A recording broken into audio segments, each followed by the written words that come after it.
अस्सलाम वालेकुम स्टूडेंट्स, कैसे हैं आप लोग? उम्मीद है आप सब खैरियत से होंगे। I am Saida Kamil Nadeem, I am your biology teacher for class 9th। आज हम लोग बायोलॉजिकल मेथड के स्टेप्स पढ़ने जा रहे हैं, जैसे कि रिकग्निशन ऑफ बायोलॉजिकल प्रॉब्लम और ऑब्जर्वेशंस। जी स्टूडेंट्स, तो अपने पिछले लेक्चर में हम लोगों ने चैप्टर नंबर 2 का इंट्रोडक्शन देखा था, जिसके अंदर हमने ये पढ़ा था कि साइंस क्या होती है।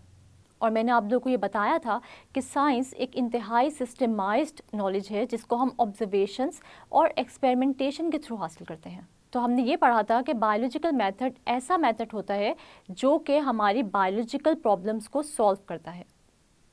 इसका मतलब ये हुआ स्टूडेंट्स कि बायोलॉजिस्ट जो भी रिसर्च करते हैं वो एक्सपेरिमेंटेशन के थ्रू साबित होती है और फिर वो इंफॉर्मेशन या वो नॉलेज आप लोगों तक पहुंचती है। तो स्टूडेंट्स, हम ये कह सकते हैं कि बायोलॉजिकल नॉलेज हो या साइंटिफिक नॉलेज हो, वो इंतहाई ऑथेंटिकेटेड होती है, क्योंकि एक एक चीज़ हम एक्सपेरिमेंटेशन से साबित करते हैं और फिर पब्लिक तक वो नॉलेज पहुंचाते हैं। इसलिए हम ये कहते हैं कि वक्त गुजरने के साथ साथ जैसे जैसे हमारी टेक्नोलॉजी में इम्प्रूवमेंट्स आ रही हैं, वैसे वैसे साइंटिफिक नॉलेज में भी इम्प्रूवमेंट्स और एडवांसमेंट्स आ रही हैं। और बहुत सारी थ्योरीज और प्रिंसिपल ऐसे हैं जिनमें आपको थोड़ी थोड़ी मॉडिफिकेशन भी वक्त के साथ साथ नज़र आती है, क्योंकि अगर एक साइंटिस्ट पुराने साइंटिस्ट के पॉइंट ऑफ व्यू से इत्तेफाक नहीं करता तो फिर वो अपने पॉइंट ऑफ व्यू को एक्सपेरिमेंटेशन से साबित करता है और फिर नई थ्योरी या मॉडिफाइड फॉर्म ऑफ थ्योरी या प्रिंसिपल आप तक लेकर आता है। तो स्टूडेंट्स, आज जो हम लोग बायोलॉजिकल मेथड के स्टेप्स डिस्कस करने जा रहे हैं वो हैं रिकग्निशन ऑफ बायोलॉजिकल प्रॉब्लम। सबसे पहले हम लोग देख लेते हैं कि बायोलॉजिकल प्रॉब्लम क्या होती है। बायोलॉजिकल प्रॉब्लम कोई भी ऐसा क्वेश्चन जो लिविंग ऑर्गेनिज्म से रिलेट करता है और वो किसी और के माइंड में आए या फिर आपके माइंड में आए, यानी कोई आपसे पूछे क्वेश्चन या फिर वो क्वेश्चन आपके माइंड में आ जाए और उसका जवाब आपने तलाश करना है, तो उसे हम कह सकते हैं बायोलॉजिकल प्रॉब्लम। तो हम बायोलॉजिकल प्रॉब्लम को कैसे डिफाइन कर सकते हैं? हम कहते हैं biological problem is a question related to living organisms asked by someone else और comes in the mind of a biologist by himself. यानी बायोलॉजिस्ट के माइंड में खुद ब खुद वो क्वेश्चन अराइज हो जाए या उस बायोलॉजिस्ट से कोई और पूछे, तो उसे हम कहेंगे बायोलॉजिकल प्रॉब्लम। तो सबसे पहले तो हम ये देखेंगे कि कौन सा बायोलॉजिकल प्रॉब्लम है जिसका आपने सोल्यूशन लेना है। तो सबसे पहला स्टेप ये है कि आपको पता होना चाहिए कि कौन सा बायोलॉजिकल प्रॉब्लम है जिसको आपने सॉर्ट आउट करना है। उसके बाद फिर हम देखते हैं ऑब्जर्वेशन का स्टेप आ जाएगा, जो कि बायोलॉजिकल मेथड का सेकंड स्टेप है। यानी ऑब्जर्वेशन का मतलब वो मुशाहिदा करना। हम देखते हैं कि बायोलॉजिस्ट अपने इर्द गिर्द और अपनी नेचर को हमेशा ऑब्जर्व करता रहता है, लेकिन अगर उसके सामने कोई भी एक स्पेसिफिक बायोलॉजिकल प्रॉब्लम आ गई है तो वो उसे सॉर्ट आउट करने के लिए उस स्पेसिफिक बायोलॉजिकल प्रॉब्लम से रिलेटेड ही ऑब्जर्वेशंस कायम करेगा। बायोलॉजिस्ट ये ऑब्जर्वेशन कैसे कर सकता है? तो बायोलॉजिस्ट ये ऑब्जर्वेशन अपनी 5 सेंसेस को इस्तेमाल करके करता है।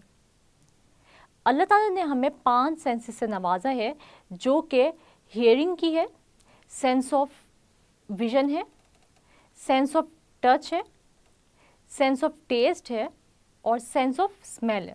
इन 5 सेंसेस को इस्तेमाल करते हुए बायोलॉजिस्ट चीज़ों को ऑब्जर्व करेगा उस बायोलॉजिकल प्रॉब्लम से रिलेटेड। अब ये ऑब्जर्वेशन क्वांटिटेटिव भी हो सकती है और क्वालिटेटिव भी हो सकती है। मतलब हम ऑब्जर्वेशन को 2 टाइप्स में डिवाइड करते हैं, एक क्वालिटेटिव और एक क्वांटिटेटिव। अब क्वांटिटेटिव और क्वालिटेटिव ऑब्जर्वेशन क्या है, तो वो हम देख लेते हैं कि क्वांटिटेटिव ऑब्जर्वेशन ऐसा मुशाहिदा होता है जो कि नंबर्स की फॉर्म में होता है। हम देखते हैं कि जब भी हम किसी भी चीज़ को नंबर्स की फॉर्म में लेंगे तो इसका मतलब ये हुआ कि हमें उसको मेजर करना पड़ेगा। तो क्वांटिटेटिव ऑब्जर्वेशन हमेशा नंबर्स की फॉर्म में आपको नज़र आएगी। इसके अलावा वो मेजरेबल होगी और वो इंतहाई एक्यूरेट वैल्यू होनी चाहिए। अपनी तरफ से हम कोई भी वैल्यू अपने डाटा में नहीं डाल सकते। तो कोई भी ऑब्जर्वेशन, जब आप क्वांटिटेटिव ऑब्जर्वेशन की बात करते हैं तो वो इंतहाई एक्यूरेट होनी चाहिए, वो मेजरेबल होनी चाहिए, इसके अलावा वो नंबर्स की फॉर्म में होनी चाहिए और वो इनवेरिएबल होनी चाहिए, यानी हम अपनी मर्ज़ी से उस डेटा को आगे पीछे नहीं कर सकते। जो क्वांटिटेटिव ऑब्जर्वेशन आपके पास आई है उस डेटा को आप चेंज नहीं करेंगे। हम क्वांटिटेटिव ऑब्जर्वेशंस को कैसे डिफाइन कर सकते हैं? Quantitative observations are accurate, invariable, measurable and can be recorded in numbers।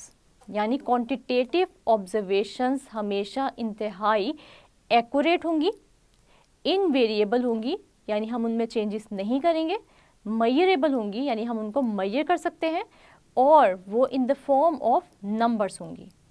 जबकि अगर हम लोग क्वालिटेटिव ऑब्जर्वेशंस की बात करें तो क्वालिटेटिव ऑब्जर्वेशंस जो हैं वो इनएक्यूरेट होंगी, उनको हम मेजर नहीं कर सकते, वो नंबर्स की फॉर्म में नहीं होंगी और हम उनके अंदर कुछ चेंजेस भी थोड़े बहुत ला सकते हैं। तो स्टूडेंट्स हम ये देख लेते हैं कि क्वांटिटेटिव ऑब्जर्वेशन और क्वालिटेटिव ऑब्जर्वेशन में क्या डिफरेंस है with the help of example, क्योंकि एग्जांपल से आप लोगों को ज़्यादा बेहतर अंदाज में पता चल जाएगा कि क्वांटिटेटिव ऑब्जर्वेशंस का क्या मतलब है और क्वालिटेटिव ऑब्जर्वेशंस का क्या मतलब है।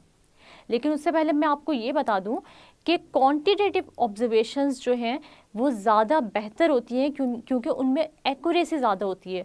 कोई भी चीज़ हम लोग अच्छे तरीके से मेजर करके जो है वो आप तक पहुंचाते हैं।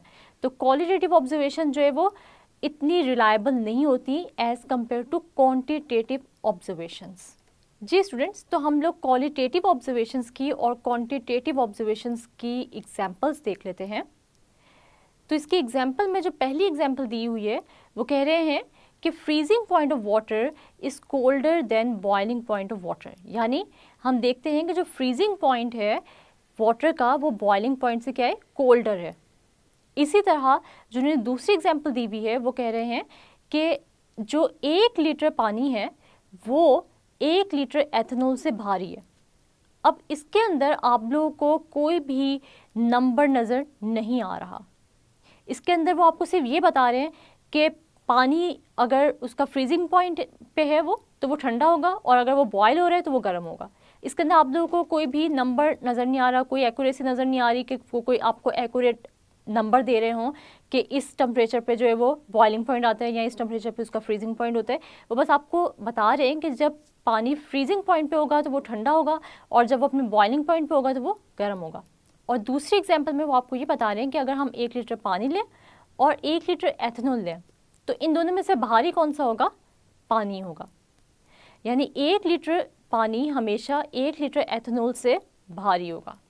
लेकिन आप लोगों के पास अभी तक कोई क्वांटिटेटिव डाटा नहीं है कि 1 लीटर ऑफ वाटर के अंदर कितने ग्राम्स हैं वाटर मॉलिक्यूल्स के और इसी तरह 1 लीटर ऑफ एथेनॉल में कितने ग्राम्स ऑफ एथेनॉल है जिसकी वजह से वो हल्का है और कितने ग्राम्स ऑफ वाटर है जिसकी वजह से वो भारी है। स्टूडेंट्स, हमारे पास ये क्वालिटेटिव ऑब्जर्वेशंस थी। अब अगर हम इन्हीं की क्वांटिटेटिव ऑब्जर्वेशंस देखें तो आप लोगों को एक एग्जैक्ट अमाउंट नज़र आ रही है एग्जांपल्स में, जैसे कि वो आप लोगों को बता रहे हैं कि freezing point of water is 0 degree centigrade. तो ये एक एक्यूरेट नंबर है जो कि आप लोगों को बताया जा रहा है कि फ्रीजिंग पॉइंट पानी का 0 डिग्री सेंटीग्रेड है।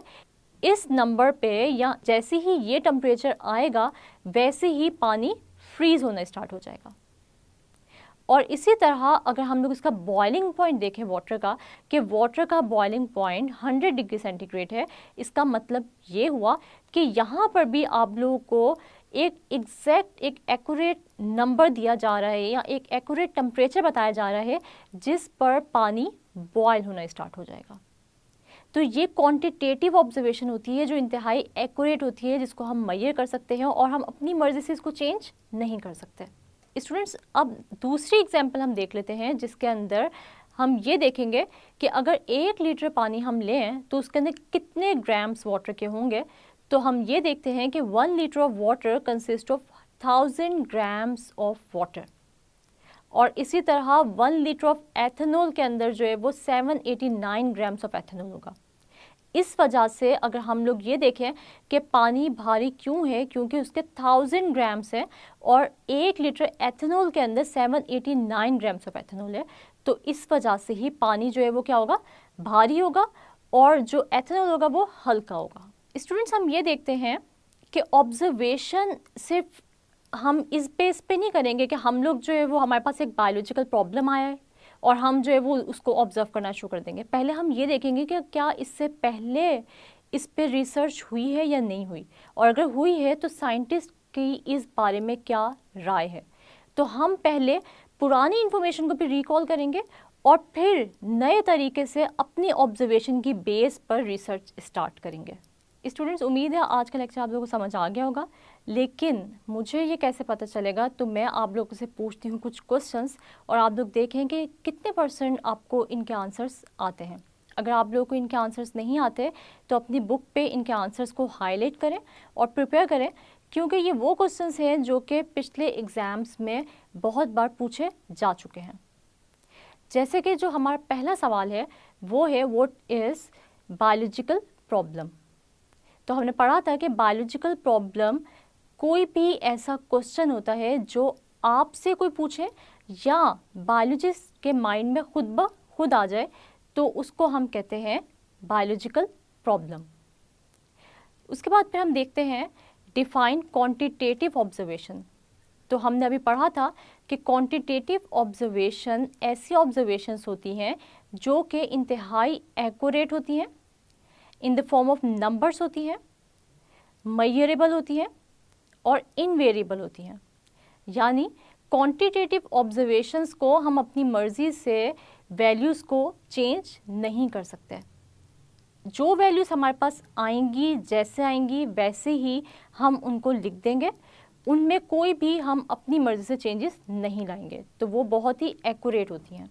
क्वालिटेटिव ऑब्जर्वेशंस की अगर हम डेफिनेशन देखें स्टूडेंट्स, तो वो क्या है? Qualitative observations are variable, inaccurate, unmeasurable and can be recorded in terms of numbers। यानी जो क्वालिटेटिव ऑब्जर्वेशंस होती हैं उनको हम नंबर्स के फॉर्म में रिकॉर्ड नहीं कर सकते, उनमें हम थोड़ी क्या होती है वो चेंज भी होती जाती हैं, ठीक है, वेरिएबल होती हैं। इसके अलावा हम उनको मेजर नहीं कर सकते और वो इतनी एक्यूरेट हमारे पास नहीं होती जितनी कि हमारे पास क्वांटिटेटिव ऑब्जर्वेशंस एक्यूरेट होती हैं, क्योंकि वो नंबर्स की फॉर्म में होती हैं, वैल्यूज़ के फॉर्म में होती हैं।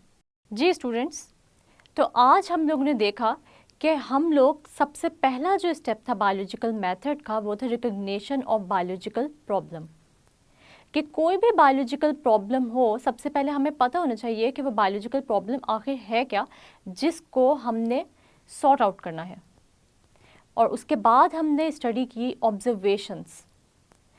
ऑब्जर्वेशंस की हमने 2 टाइप्स स्टडी की, एक क्वालिटेटिव ऑब्जर्वेशन और दूसरी थी क्वांटिटेटिव ऑब्जर्वेशन। साथ साथ हमने क्वांटिटेटिव और क्वालिटेटिव ऑब्जर्वेशंस की एग्जाम्पल्स को भी स्टडी किया। उम्मीद है आप लोगों को आज का लेक्चर अच्छे से समझ आ गया होगा। नेक्स्ट लेक्चर तक के लिए अपना बहुत सारा ख्याल रखिएगा और मुझे दुआओं में याद रखिएगा। तब तक के लिए अल्लाह हाफ़िज़।